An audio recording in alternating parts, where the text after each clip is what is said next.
Whole sports all plays. Yeah. Whole sports all plays. Whole sports all plays. 365, we making a plays. You talking the game, get you through the days. We're high in the court, the dime in the lane. Variety topics living the same. All presentation, sports information. In the airways, taking the nation. All sport, all plays, they working your faces. Grace up the field, so tie the laces. Whole sports all plays. Yeah.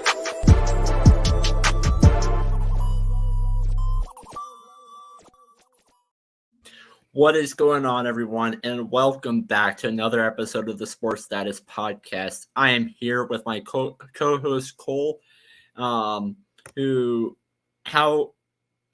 both from the same area, so I'll just go ahead and ask both of you this question. How are things going in Texas?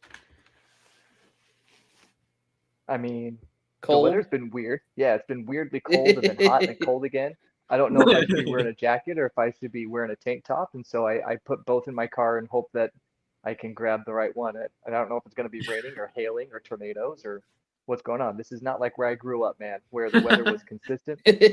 You knew what was going to happen. Over when here, it was going to happen. Over here, yeah, it's Texas the is so unpredictable. It's kind of like the Dallas Cowboys. You just wanted to jump right in with your Cowboy stuff right away. Yeah. The first thing you wanted to get in there so fast with the Cowboy stuff. Oh my gosh, that took you a whole 3 seconds talking about the weather to get to the Cowboys. My goodness. Well, You it don't kind want of me to is talk true about with the our Cowboys. off-season moves. You got to add a bit. Well, if I were a Cowboys fan, which I'm not, I'm a Niners fan in enemy territory, I'd be way more worried with your during the season decisions than your off-season decisions, because no matter what the team does, and again, we're just jumping right into all pleasantries gone, just jumping right into the stuff. But I don't care what decisions the Cowboys are making in free agency or with trades or whatever. Their problem isn't personnel on the field. It's who's on the sideline and who's in the front office.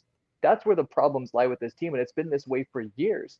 And so whether you're replacing one old stuffy white dude on the sideline with a different old stuffy white dude on the sideline, the problems are still continuing, right? I And so agree, they keep cycling honestly. through these players over and over again. They're looking at Dak, they're looking at all these receivers and stuff. Forget that. Make changes in the front office and on the sideline where the real problems are, because It's like Jerry really needs to stop managing this team, for all sakes. Yes, he's the perfect example of the guy who founded a company, and then as times change and as things change, his sons should take over. And I'm not saying Jerry Jones's kids should take over, but someone else should take over, because times have changed, things have changed, and you just can't do it the way you used to do it or the way you want to do it still. It happens in business all the time, and it's happening to Jerry Jones right now. He just needs to step aside, let other people be the star of the show. I mean, what other owner in sports has press conferences after every game? You don't see the owner of the Clippers. You don't see Steve Ballmer when he's one of the most visual owners in sports right now. You don't see him in front of a microphone after every single Clippers game, right? Jerry Jones does that every single week. Dude, it's not about you. Okay? It's about the players on the team. Yeah. It's about the players and the coaches. It should be, right? But Jerry wants it. He wants it so badly to be about him, and he wants to be the reason that they're winning. Dude, it's never been that way, right? It never has in any sport. Yeah. I think the only owner that can relate to that would be Mark Cuban. Literally, he's on the headlines every now and again, but it's not as bad as Jerry Jones. Well, and he's not in the headlines because he's making stupid personnel decisions or forcing bad personnel decisions on people. He's in the headlines because he's yelling something at the referees because he disagrees with a technical foul or something like that, right? Exactly. It's a very different type of owner. Especially when Mark actually attends the games and actually pays attention to his team. But Jerry Jones pays attention as long as he can get something somehow out of I it. feel like exactly. the more I feel like the more that you see Jerry Jones in the headlines, the worse the season goes on for the Cowboys. There's got to be some sort of direct correlation. There's got to be some math person out there that can figure that out. Exactly. Jerry Jones' screen time to how many wins the Cowboys have at the end of the season. There has to be some algorithm that someone can write. Hold on, let me search it up. Yeah, for real. I promise you that algorithm won't look good for Jerry. All right. Now, I do think one other Oh, this last boy. Cowboys thing I have to say. The last Cowboys thing I have to say. One of the problem they usually do is they draft really well in the first, but they have depth, and their second, third, fourth continues all the way until seventh. They don't do it well, and that's why they go to drafts every year. Well, mostly every year. But that's why they don't go very far. Yeah, and I think the biggest thing in a salary cap sport is finding value, right? And what the Cowboys have never been really great at is finding value at important positions. So Dak Especially Prescott, when we're overpaying. exactly, and that's my thing. So Dak Prescott, great player, right? He's a good player, but you didn't take advantage of his rookie contract, and now he's getting paid too much, and so now you can't build the pieces around him like you should be able to, right? They Yeah. don't find value, and that's something that other teams do really really well. One of the reasons why the Seahawks were able to be so successful when they had a young quarterback in Russell Wilson is they were able to build this phenomenal defense with it's basically spending all the money they wanted to on that defense, right? Because they were paying their quarterback pennies compared to other quarterbacks with similar Exactly. production, right? And so what the Cowboys don't do is find value, and they get so locked into these players. Something that surprised me this year actually was that they got rid of Zeke Elliott. So you get rid of Zeke Elliott because running backs generally have a short shelf life, and he is no longer he's demanding more money than he is worth.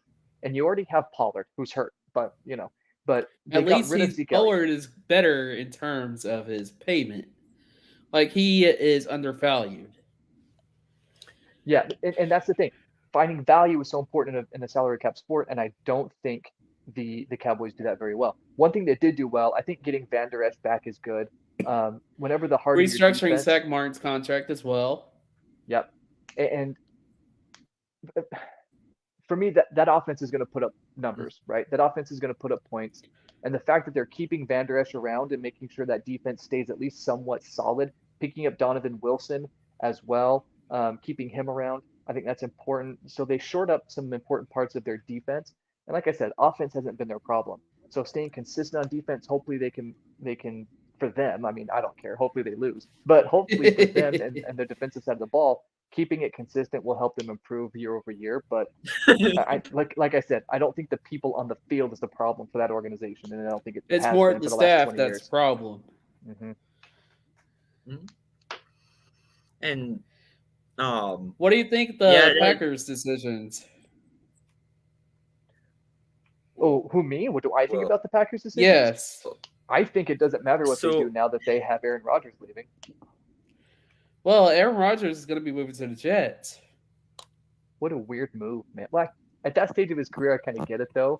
Like what you don't really have anything it's else to prove. it's a weird move. But have you found it odd that they still haven't agreed to a compensation?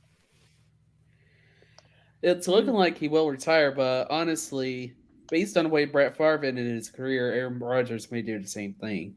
I don't know. I mean, I going to the Jets after a Hall of Fame career with the Packers. Yeah, I mean, Brett Favre made it to an AFC Championship with the Jets, right? So he had success there, and I think whatever team Aaron Rodgers is in is a contender. But that AFC East is a scary conference with the Bills, the Dolphins who are improving, and the Patriots who Mm-hmm. they can turn the corner any year with a couple of good decisions, and the new Tom Brady might be sitting in Bill Belichick's back pocket. We don't know, but I think what's frustrating to me about the Packers is that they could have resolved this a long time ago, and I just don't think they were willing to let go of Aaron Rodgers. And now anyway, they could have done it better. And I'm a big Aaron Rodgers guy. I think he's one of the best quarterbacks to ever play the game for sure. I think he changed the game from this like gunslinging. It's okay to turn the ball over 30 times a season as long as you're throwing 35 touchdowns. And he made the game kind of what it is today as far as quarterback play goes.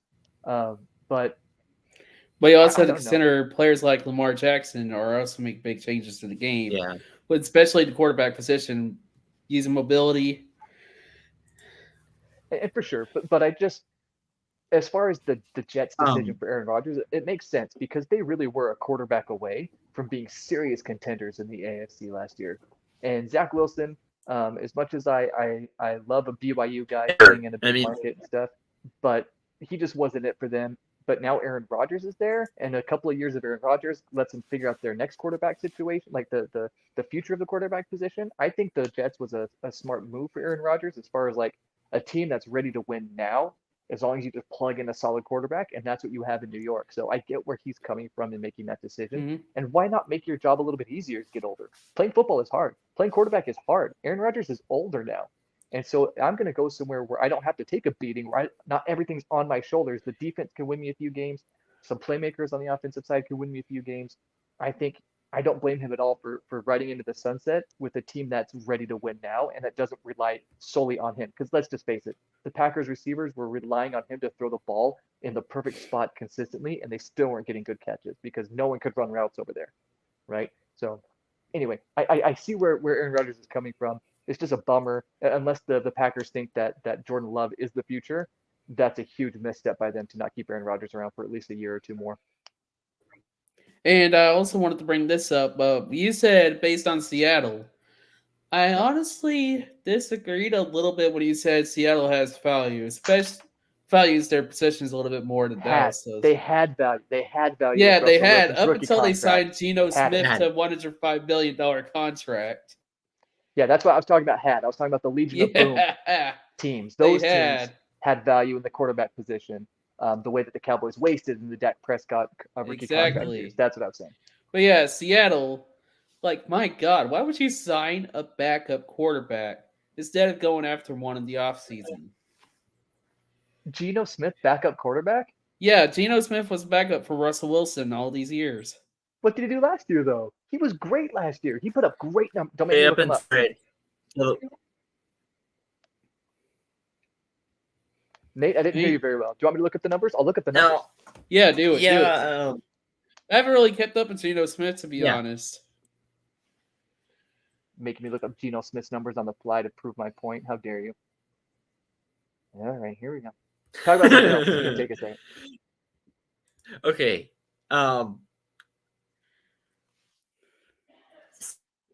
So remember, they ended up firing they fired Nathaniel Hackett, that's not the point. They go in, The Broncos made a And smart move they- on that. brought in I like who they got. They overpaid a couple of guys, in my opinion, and even bringing in Sean Payton, I don't run into that much. Now we're probably going to have to trade Jerry Jeudy to go out and get a first round draft pick to try to get a wide receiver. To try to probably use it towards maybe a center.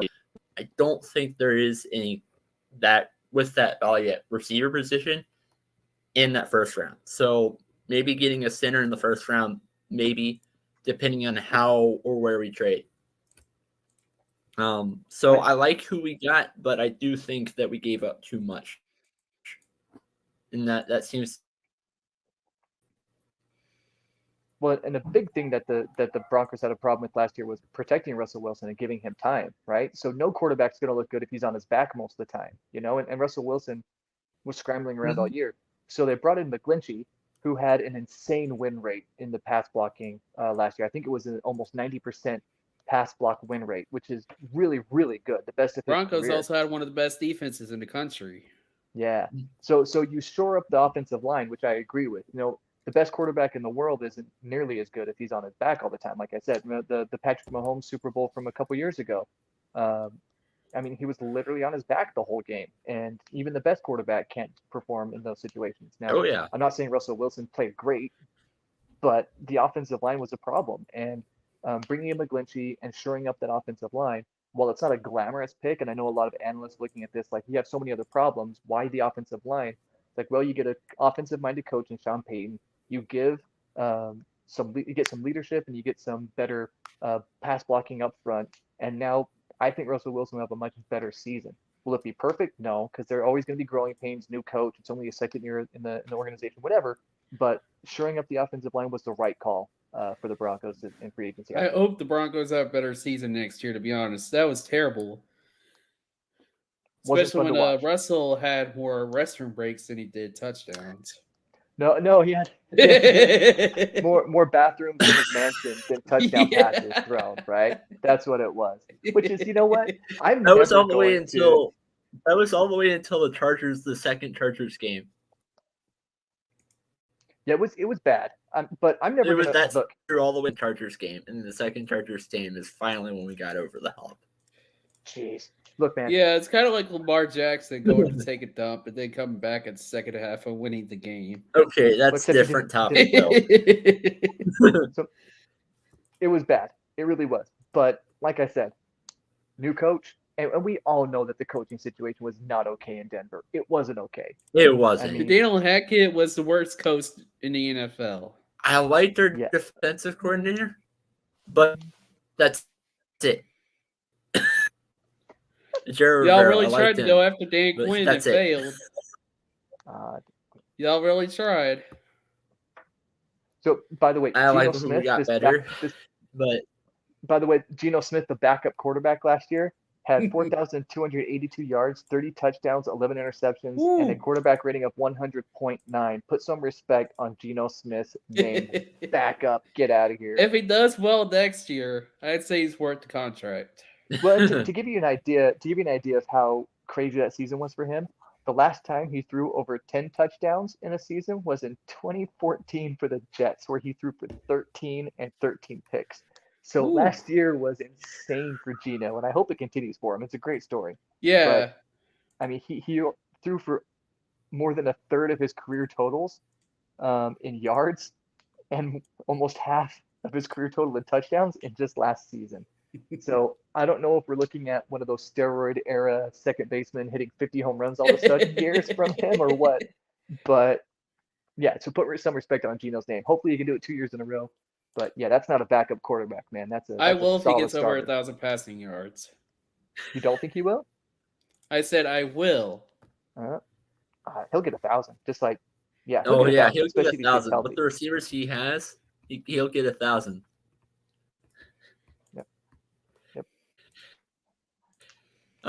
And then now going into, you said you're obviously knowing this from church and things like that. I know you're a big 49ers fan. So now it comes down to your team. God. That's right. So I don't. No, you do pieces. I definitely have some thoughts about the Niners. Give me a second to gather my thoughts because I have them. So this guy is just like Isaiah over the extra point. Okay.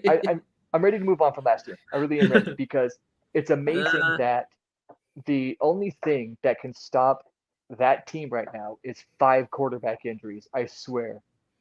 You literally have to remove an entire position from their roster to stop this team. That's how good their coaching staff is. That's how good their defense has been. And I mean, they what was it? 10 wins in a row with Brock Purdy. 10 wins in a row. And so that's insane. Brock Purdy was really good last year. He was really good, and it wasn't just being schemed for him by Kyle Shanahan. He was making good decisions. He was moving in the pocket, and that pocket presence is something that's really difficult for a young quarterback to develop, and for a rookie to be that successful, even with a great team, is still super impressive. So I like Brock Purdy. The fact that he's hurt and needs Tommy John surgery after his rookie year sucks. But the 49ers picked up, I think, one of the most important free agency pickups so far, and that's to already strengthen one of their strengths, which is scary to talk about. And they picked up Javon Hargrave, right? So they did pay a bunch for him, but they don't need to pay a quarterback a ton of money because they have value at that position, right? So you can look. That's right. So you can get a Hargrave, and you can. Now you have Armstead, you have Bosa, the better Bosa brother by a long ways, and you have Hargrave now. What are you going to do? You also have the best linebacker core in the NFL. And let's say, well, the secondary is not great. Like, you don't need a perfect secondary. You have a decent secondary that got better as the year went on and is only going to improve as they continue to stay in the system and work together. That defense went from great to better. And now I don't know what's going to happen at the quarterback position. Sam Darnold's there, I guess, or whatever. My question is, who's there? My question is for you as a 49ers fan, what do you think of Jimmy G going to the Raiders? No, what? What's to the Raiders? Good luck to him. Love what you did for us. You should have won us a Super Bowl, but you couldn't throw the ball. Whatever, fine. It's okay. I love what you did for us. You're a handsome devil. You're gonna love being in Vegas. Go enjoy Vegas and have a great career there. And I kind But of like I said, agree. he was demanding too much money. So again, he wasn't worth what he was demanding. So I'm okay with letting him go because we can find value at the quarterback position and then fill the field with Debo Samuels and George Kittles and Christian McCaffreys and Trent Williams and all these stars on the defensive side too, like Fred Warner, the best linebacker in football. You know what I mean? So again, I'm fine with him letting him go, and especially when you have other solutions that have value at quarterback already, I'm fine with Jimmy G going somewhere else. And good luck to him. No, zero ill feelings. I appreciate what he did for us. But man, that backfield was the best looking backfield in the NFL for a while with him and Christian McCaffrey back there in the same backfield. Oof. Oh yeah. You can't find any more attractive backfield in the NFL. You can't. Agree. Yeah, 49ers were one of the best complete teams in the league. Niners, I feel like with the quarterback position, all they need is, they don't need a elite quarterback. With Kyle Shanahan coaching, they just need somebody to do what they're told and not turn over the ball.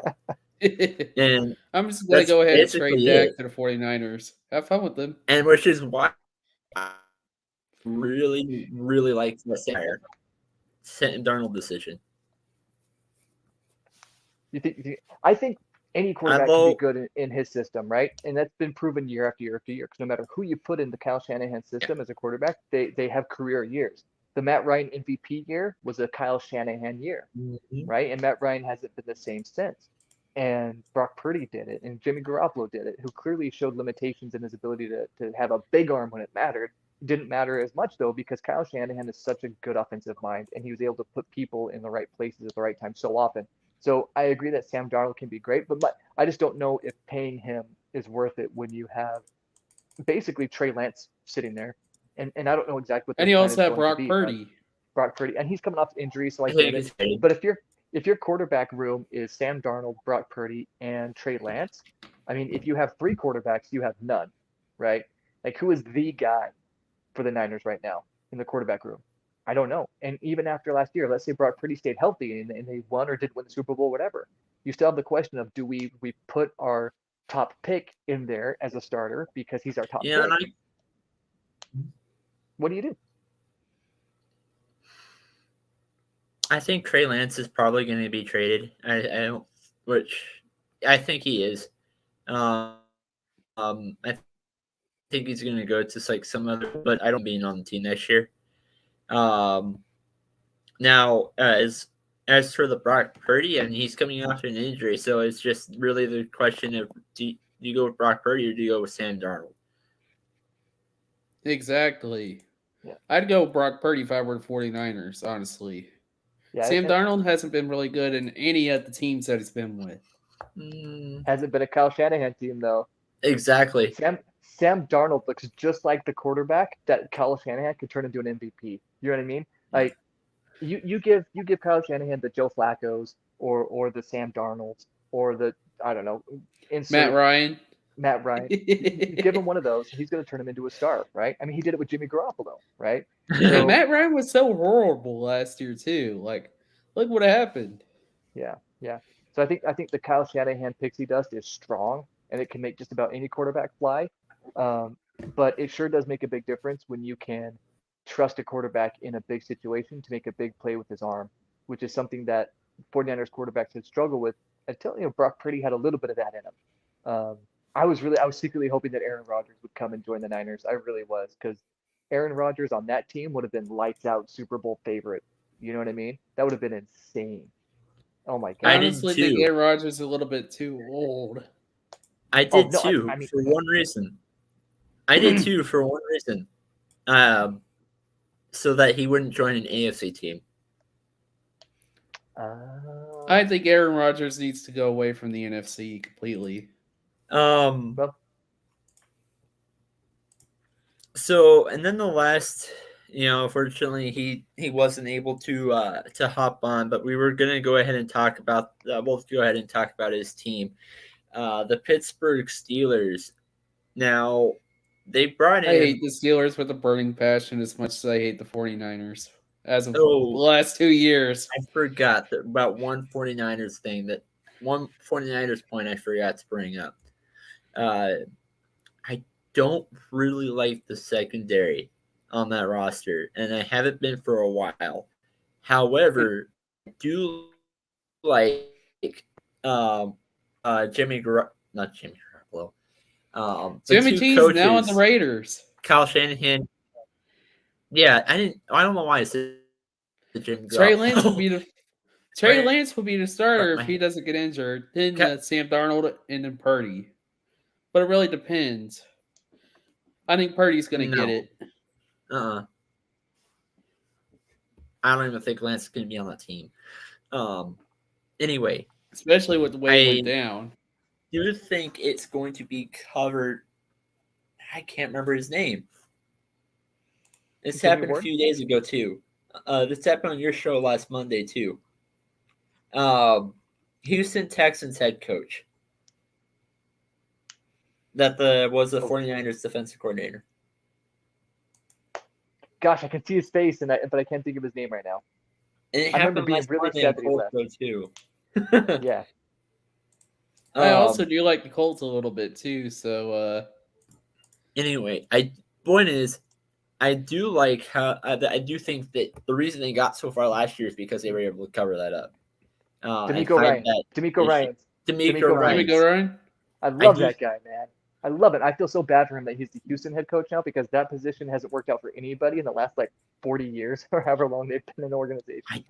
Houston, Texas have been sucking for a long time, and I think they'll be the worst team in Texas. I agree, except that. Sorry, I'm so biased here. Oh, wait, you're describing Dallas here. Anyway, I agree, except that I think that was the best coach that they could go after. Better than Dan Hackett. That's the only track the fan base because D'Amico did play for Houston. But going to the Steelers here, they signed in. Bunch of you mentioned that. So Nate, real quick. So you mentioned that D'Amico Ryan was probably the best coach that they could get. I think Eric Bieniemy from the Chiefs deserves a chance, and I think he should be a head coach somewhere. And the Houston Texans need offense. Why not? Why not give one of the best offensive minds who has led several Super Bowl champion offenses, being the best offenses in the league, to titles? Why not let him? Anyone on the Chiefs deserves a chance to be a coach. Yeah. I wanted him to go. How strong of a team they have. Yeah. So anyway, I just wanted to bring up Eric Bieniemy. I think he deserves a head coach job somewhere. I wanted him to go to the Colts. I just didn't. I couldn't see Houston. Eric Bieniemy didn't play for the Texans, so I don't. I mean, can I actually bring this up? Yeah, this is one of the best Colts decisions that I've seen in a long time. Gardner Minshew signed for a 1-year contract. Again, it's 1 year. At least it's something. Hold on. So you love Gardner? You love Gardner Minshew, but you were hating on Geno Smith?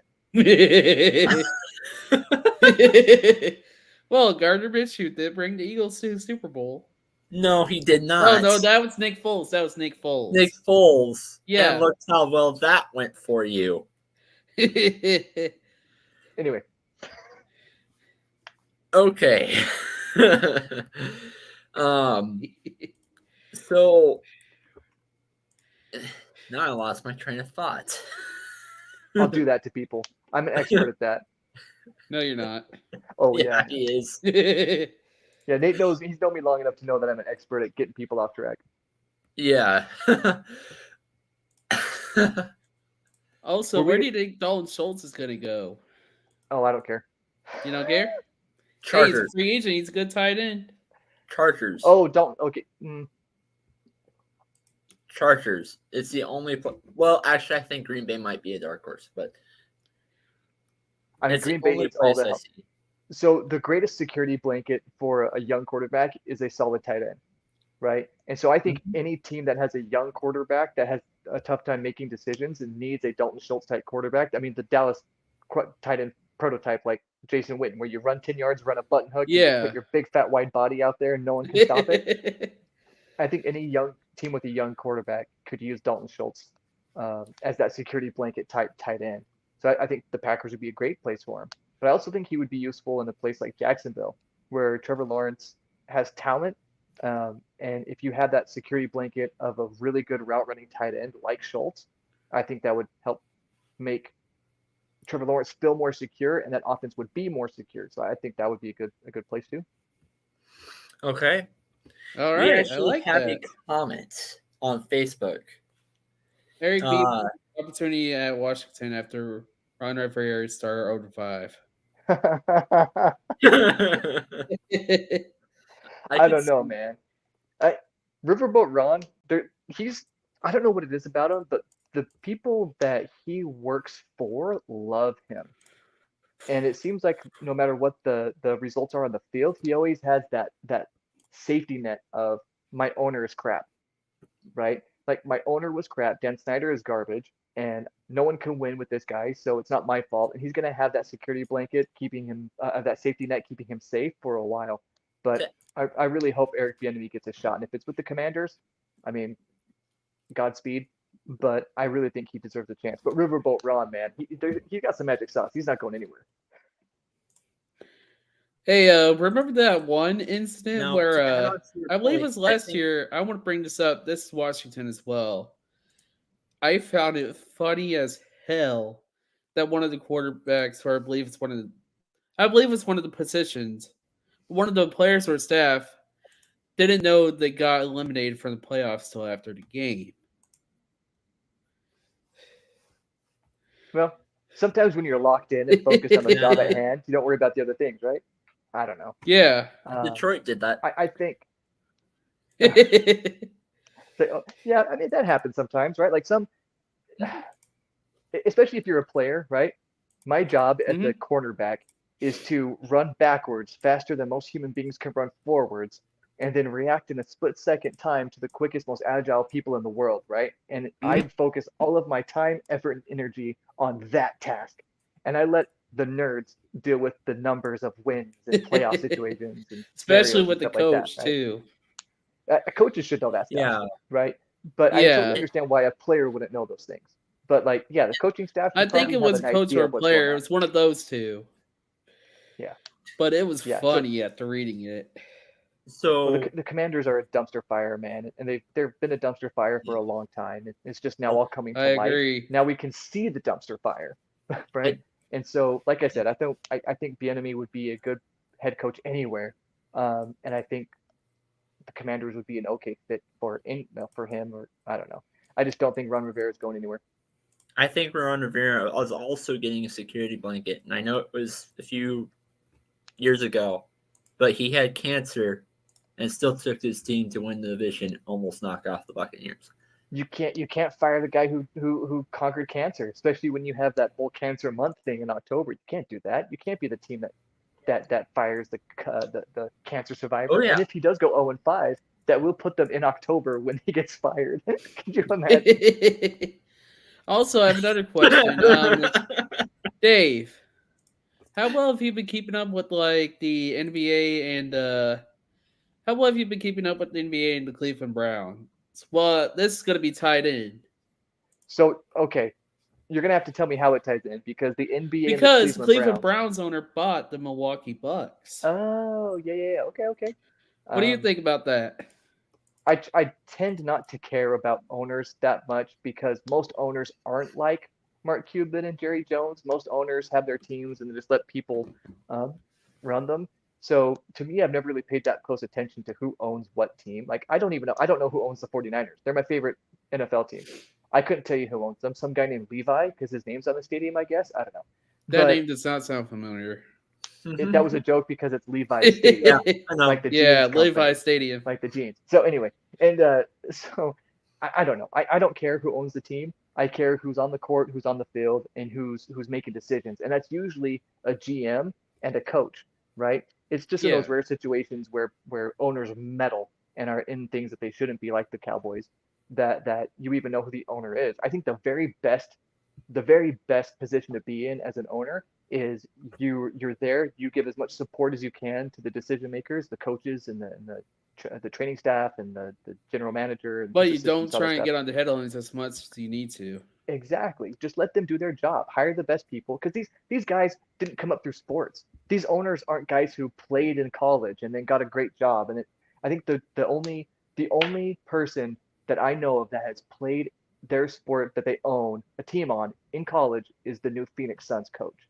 He was a walk-on and played some years and got some good playing time as a senior at his college, and now he owns the Phoenix Suns. And I think he is smart enough to know, even though he might know quite a bit about basketball, being a college basketball athlete, He he's knows still to going to stay back on off. where his lane is. Exactly.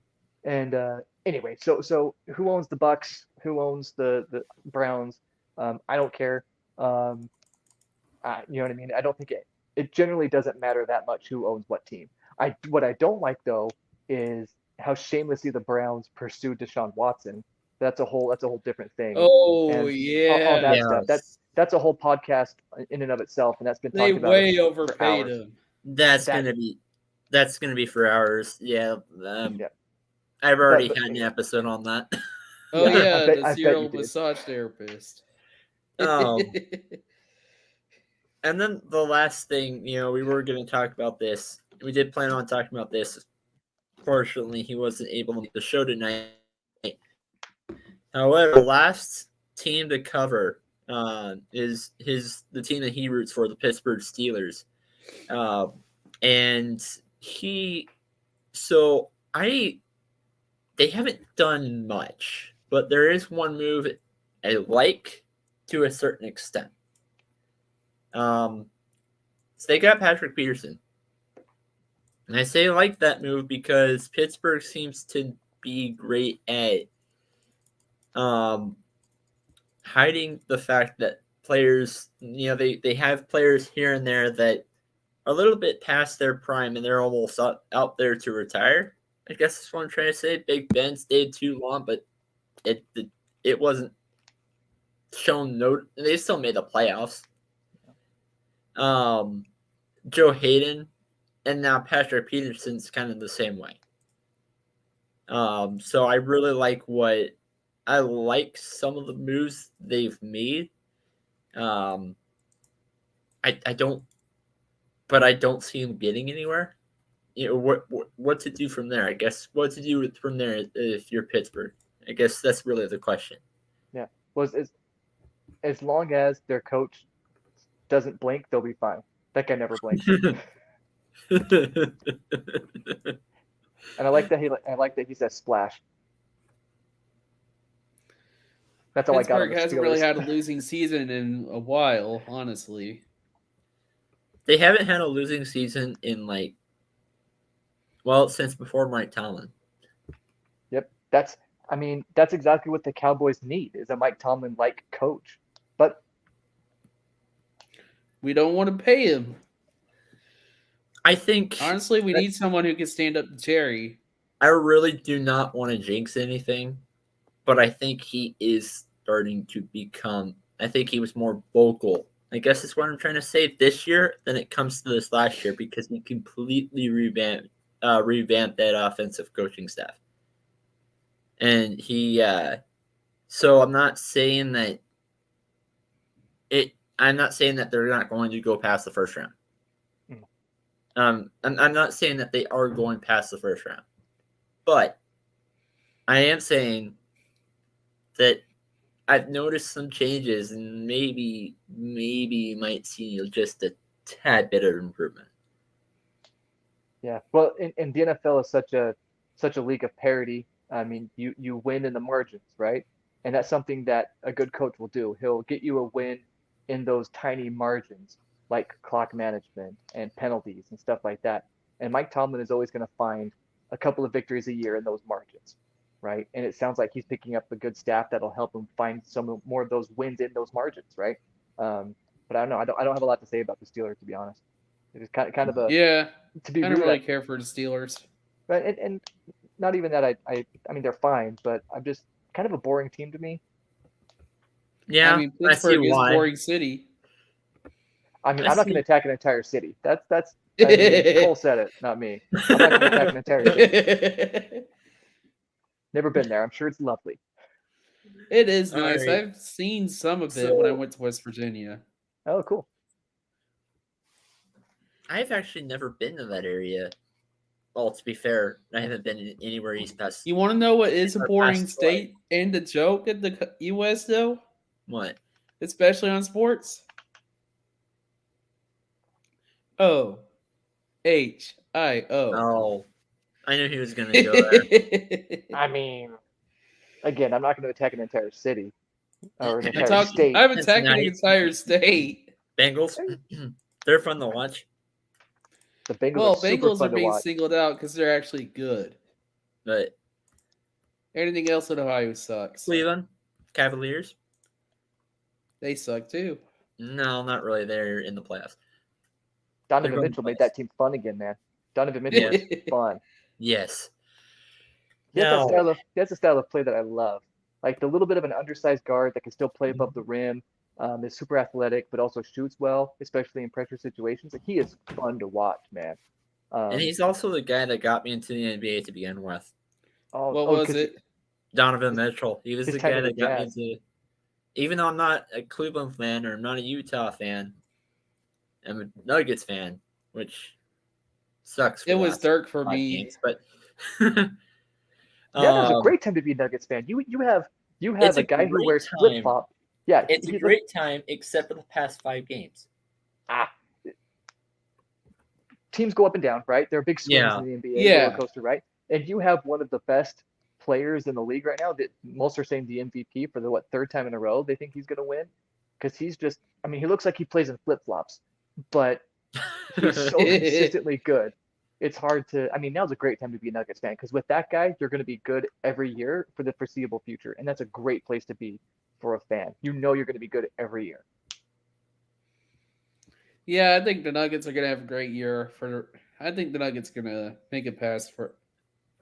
I I think honestly see them as a contender. I think they are. I mean, I was gonna say Phoenix Suns, but I'm No, saying Nuggets Kevin as Durant. well. I mean, okay, this whole thing, right? Like Yeah. Kevin Durant, if he wins a championship with the Suns this year, he's going to be like the biggest. He'll be known as a team hopper, right? Which is unfortunate. Oh, for him because he is yeah. one of the Yes. most undefensible players in the history of the NBA. He is right up there with the Kareem Skyhook as far as undefensible moves. Like his jump shot is indefensible. Undefensible. Indefensible is when something you can't defend, like from Yeah. like a. Mhm. But undefensible would be like the actual physical act. I don't know. Anyway, you can't defend that, right? Just say And unguardable. that works. That's better. So Yeah. he has an unguardable shot, and he won't be remembered for being one of the most elite and unstoppable scorers in NBA history. He's going to be remembered as the guy who hopped from team to team to get his championships, right? Especially when Yeah. he did the Seattle Supersonics, Oklahoma City Yeah. Thunder. And I wasn't really Golden going State. that route. I wasn't really going that route. I'm saying more that he's not going to be playing for the rest of the season, rest of the regular season, and we don't Yeah. know how long he's going to be. It's possible at the latest that he returns Game 5, but what if they get swept? Wait a minute, Durant's injured right now? Yeah, Durant's injured right now. He's not going to be playing the rest of the regular season. He rolled his ankle in warm-ups, Mhm. and the last time he rushed back from injury, his Achilles snapped. Yeah, that was when Golden State. Yeah, and so I don't think he's going to do the same thing again, but at the very latest, I've been hearing that he might come back Game 5 of the first round. What if he gets swept? What I if was the reading Suns about Kyrie and Luca earlier today. in the first I don't- round. I don't think that team gets swept by anybody, even without Kevin Durant. You still don't- have Ayton, you still have Chris Paul, Yeah. you still have Devin Booker. So I don't think that team gets swept. Those guys by themselves are going to win you at least one game in the series, Is right? Chris Paul still on the Mhm. Suns? Oh yeah, The point guard, yeah. Yeah, no, the point choke. I mean, he's really good. He choked in the playoffs, though. He does. He hasn't Yeah, won he in the does. playoffs, sure, but he's really good. He's I really think the good at being a Clippers point guard. curse followed him.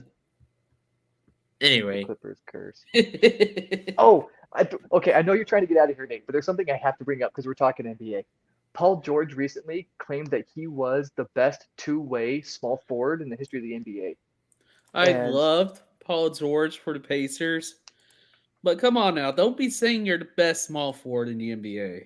Not, but yeah, he said he's one of the best two-way players of all time, and he left Kawhi Leonard off of his list. That guy's literally on his team, and I think everyone would consider him a better two-way player than Paul George. I And he's up there saying, agree. "No, I'm a better." Come on, Paul George. I love you Really? too, man. I love Yeah, you. Paul. I mean, like, But dude, you can't say that. You can't say that when literally everyone in the league and all the fans are going to look at your own roster and say, "No, that guy's a better two-way player than you all time." You know what I mean? So come on, dude. Mm-hmm. yeah, and there's been times he's been known for his inconsistency.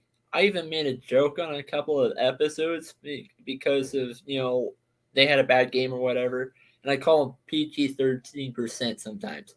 Ooh, As PG 1 just through to 13. tease him, just to be Rated funny. PG-13. So he has been inconsistent at times, and that's kind of just annoying. But we actually do have a couple of other topics, but I don't think you really follow these leagues. I have another joke for him. What Okay. what I will say PG real quick. 13 points God. Oh, jeez. What I will say, if you're into baseball, the United States is up 9-7 in the top of the ninth inning, bottom of the ninth inning against Venezuela. Trey Forgot Turner about hit that. it. Yeah, Trey Turner hit a huge Oh go-ahead yeah, I grand just saw that on slam Fox in Sports. the eighth. Yeah, he went grand slam. Trey Turner in the eighth inning to put the U.S. up 2, and now Presley's in pitching to try to close the game out. Representing my last name. And I don't know how much we can say because this is a live event, but that's one out now. So let's go States. Against who? I forget. Venezuela. Venezuela. Okay. I thought you said Minnesota. I'm like, what? They're playing the Twins? I mean, it is Baseball World Classic right now. That's right. And just a lot of people have gotten injured playing this year, and a lot of people have been talking about that. But you hear these players talk about playing for their country and how much it means to them. All of them took on the risk and knew the risk and were willing to take that risk. And I think most of the players, except for maybe Edwin Diaz, who's out for the season, these players that are getting hurt playing for their country, they're going to tell you it's worth it to them. They love it. The passion is there. The fans are going nuts. So if you like these, if you like baseball, the World Baseball Classic is fun. Leonard James, Tatum, Chris Middleton, better than point. Yes, and that's currently, right? Those are I current agree. players. Currently. So it wasn't even talking about all time. I agree with you, man. I agree. Way to get us back from talking about baseball. Hey, the there's show. nothing wrong with baseball, to be honest. There's nothing But wrong. for real, No. I have South Korea winning No, the Baseball World Classic. It's fun. It's fun to root for your country, right? Like I don't care what sport you're watching. Like the World Cup was a lot of fun for my family this year. My daughter got into soccer. She's playing soccer now. She's getting kind of good, so she understands good soccer when she sees it. I lived in Argentina for a couple of years, so I love Argentina. I love Messi. I love that they won. But cheering for your country, there's something super special about that. So I don't know. I love the World Baseball Classic for that, and the players obviously love it. And you got guys like Trout and that are out, the Mookie Betts that are playing like real superstars. I mean, Randy Arozarena is an absolute superstar in international baseball now because of what he did for Team Mexico, and it's so fun. And I wish Americans baseball fans were as passionate and cared as much about their teams as the national fans do about these guys that are playing for their national. Anyway, it's so fun to watch. It's so loud. It's It's kinda so like- entertaining. We and the Rangers. Like right now, I live in Washington, but Broncos are my team because I was born out there, and that's basically where I was. That's not basic. That's where I was born, and so yeah, it's kind of fun to watch teams root for the teams that you were born from, but No, at the same exactly. time, if they don't have a team, but at the same time, if that state doesn't have a team, then well, you got to root for where you live. I grew up visiting Dallas way too much. That's how I became a Cowboys fan.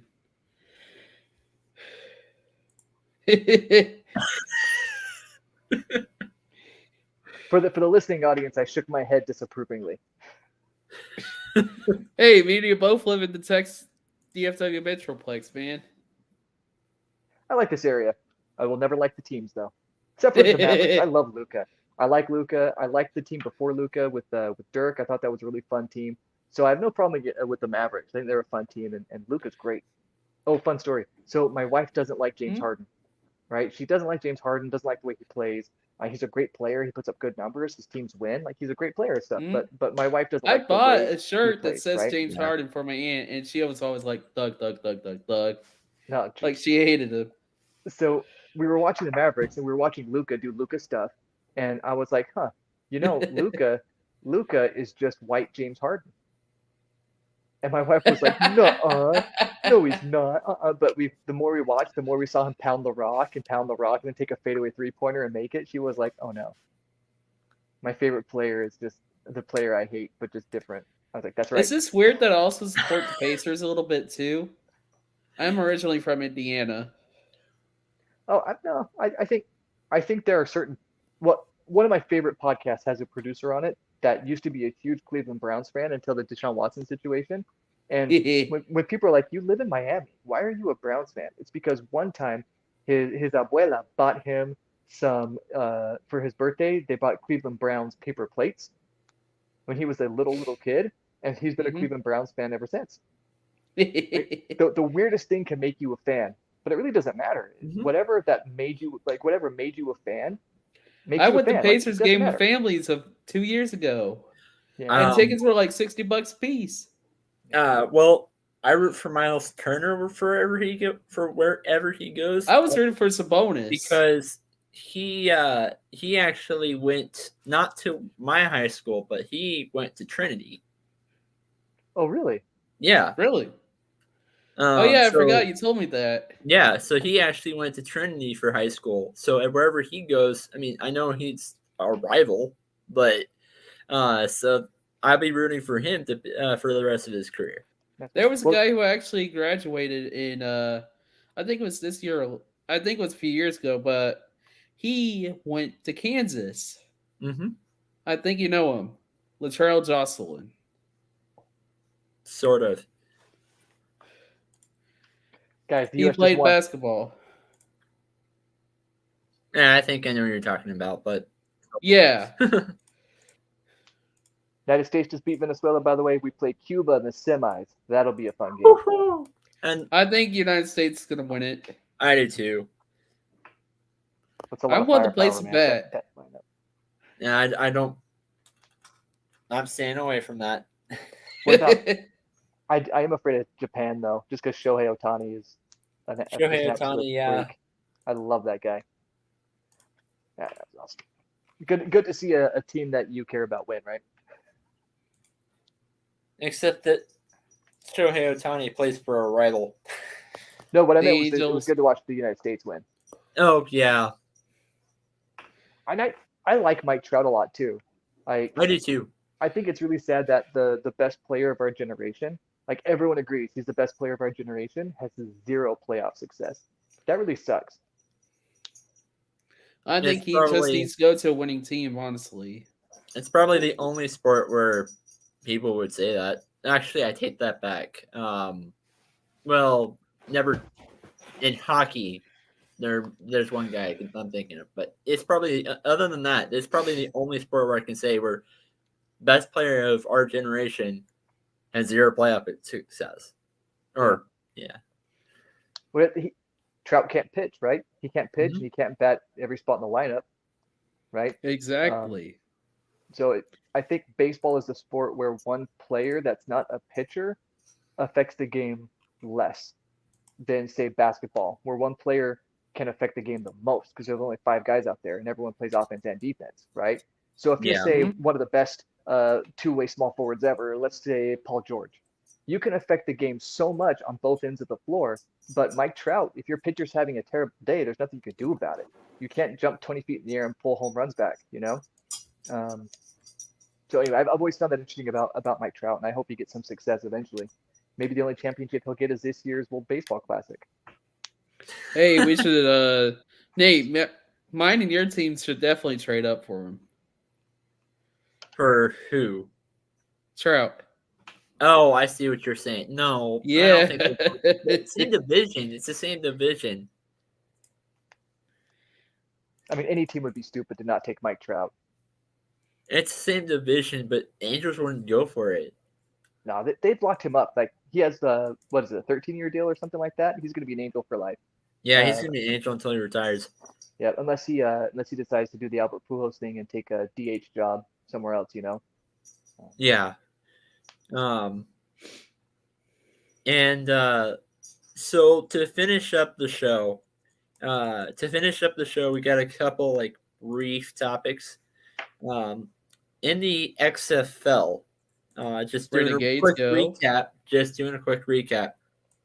That's good. 'Cause I have Seattle nothing to say about the Sea XFL. I Dragons. haven't been following at all. So take it Seattle away. Sea Dragons have given the Houston Roughnecks their first loss in franchise history. And I'm saying that because I'm including the year of 2020 as well. Houston. And Houston has won every single game since their start until now. And What's so funny I'm very is- excited about that. What's funny is I've lived in both Houston and Fort Worth. Today, I don't know, but I don't care. And I am very excited about that. NLFA will probably talk about that in NLFA our next episode. Which Cole, do you want to do on a Monday? Actually, Jay was looking for people on the Wednesday shows. Did he want to hop on Wednesday? I can hop on as a guest, but not every single episode. I was gonna see if I could do it with Jay. I'll have to see. Anyway, but for sports status, that is actually. Side note, that is the only day I have off next week. So definitely a lot to talk about there. A lot to talk about the March Madness whenever we decide to definitely be Oh my goodness. Yes, I'm surprised. Yes. Oh, holy cow. Yeah. We need to make an episode just for that. Yes, that's a whole episode situation. Yes. Yeah. Do you want to join us for that, Dave? I don't know if I'd be very good at it because I'm really bad at following college basketball. Way bad at it. So I don't know if I'd be. I would be able to throw in a couple of Paul George jokes every once in a while, but that's about it. Hey, points per game. Points gone 13. That's right. That's right. Any final thoughts from the both of you? Because I already gave mine. I wish we cared a little bit more about baseball in the country like we used to. I do too. So I'm going to lament the death of baseball in America for a little bit. Baseball is a dying sport, to be honest. It is. What's crazy though is there's still a lot of money in baseball, which is nuts that we're calling baseball a dying sport because nobody's watching. But the World Baseball Classic is a ratings and a tickets monster, and so clearly the sport's not the problem, right? It's just the way we feel it. I think we need to start playing other countries more often, like FIFA, like the World Association of Soccer. We need to start doing that. I mean, the World Baseball Classic is a step in the right direction, I think. Like the passion of these games is amazing, and I hope that we can care about baseball the way we used to in this country because it is such a fun sport and it's such a. I mean, the skill gap in baseball is one of the biggest skill gaps in athletics, where the best of the best are so far and above the average baseball player. You know what I mean? Anyway, it's just beautiful to me, and I wish more people would care about it. And I don't see it happening anytime soon, unfortunately. You can pitch clock it all you want. I don't think that's a problem. I think the players aren't allowed to show emotion without not playing the right way. I don't think players are allowed to celebrate and have a good time like they are in the NFL or the NBA. Could you imagine if someone dunked the ball in basketball and was just expected to slowly walk back down the court and couldn't flex or couldn't do something? If a wide receiver couldn't dance in the end zone, it would be less entertaining, right? I mean, we need more of that in the NBA, MLB. I remember a couple years ago, Tim Anderson hit a home run, threw his bat down and flexed, and it was one of the most insane moments in baseball that season. And it was super hype and super cool, and I loved it. And he got thrown at the very next at bat. Like, get out of here with your musty old way of doing baseball. Let young guys that are good at baseball have fun and take over the game a little bit so it'll be fun again. No more of this. Like, I mean, we call the NFL the no fun league sometimes with the way they do things. Baseball is truly the no fun league. That applies to baseball. For reals. Let guys have fun and yell and scream and throw their bats and let pitchers jab back at them and trash talk a little bit. I don't care if that gets you fired up, it gets you fired up. And if I'm offended by a pitcher yelling at me because he struck me out, I'm going to do a better job next time, I hope. But You know if what? I go I have a yard on joke. you, and I'm going to flip my bat, and I'm going to yell and flex too, let it happen. It's entertaining and it's fun. And the World Baseball Classic has just driven this point home to me that the sport's not the problem. It's the way that we police the players. That's the I problem. have a joke. Yeah. Major Lane Basement. That's what the MLB is being. I mean, that was didn't love it. Yeah. I appreciate the effort, but I didn't love it. Just like the sport itself. MLBONF. Major League Baseball, no fun. The real no fun league. That's right. All right. This has been another episode of the Sports Status Podcast over on the All Sports All Plays network. Check us out once a week. Cole and I will be going on next week. Definitely be talking about a lot of college basketball. As for now, thank you again for hopping on, and see you guys next week. Thanks for having me. Thanks for being on here. It's great having you. Invite me back. I dare you.